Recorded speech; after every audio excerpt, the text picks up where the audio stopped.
రంగారెడ్డి జిల్లా రాజేంద్రనగర్ తేజస్విని నగర్లో good Friday వేడుకలు ఘనంగా నిర్వహించారు క్రైస్తవులు. యేసుక్రీస్తు మానవాళి పాపాల కోసం తన ప్రాణాలను బలి ఇచ్చిన రోజును స్మరించుకుంటూ చర్చిలో ప్రత్యేక ప్రార్థనలు చేశారు. ట్రినిటీ కమ్యూనిటీ చర్చిలో గుడ్ ఫ్రైడే ఆరాధన కార్యక్రమాన్ని నిర్వహించారు.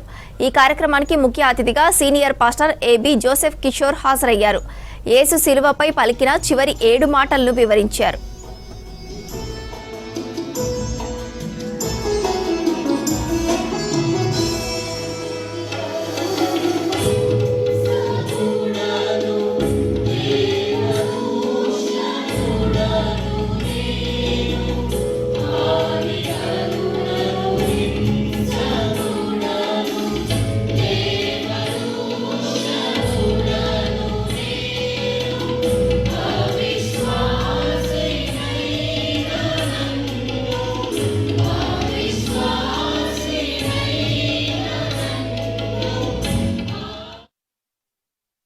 యేసుక్రీస్తు సంఘాల్లో గుడ్ ఫ్రైడే ఆరాధనలో విశ్వాసులు పాల్గొన్నారు.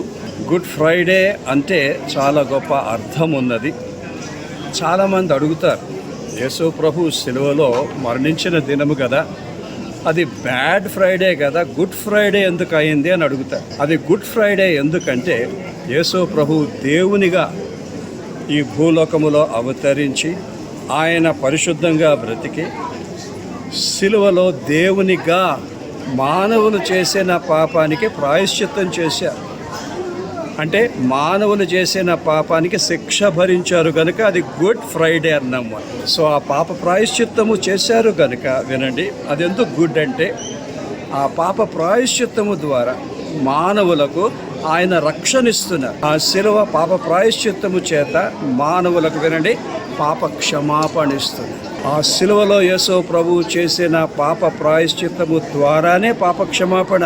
ఆయన మానవుల కొరకు పాపానికి శిక్ష భరించారు కనుక పాపము నుంచి క్షమాపణ ఇచ్చే అధికారం ఉందన్న.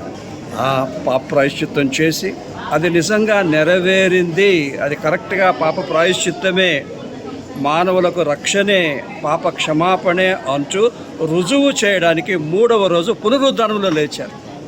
అది ఎల్లుండి జరుగుతుంది, ఈస్టర్ అన్నమాట. అది చారిత్రాత్మక సంఘటన. సో దీనివల్ల ఏం నేర్చుకుంటున్నాం? గుడ్ ఫ్రైడే అంటే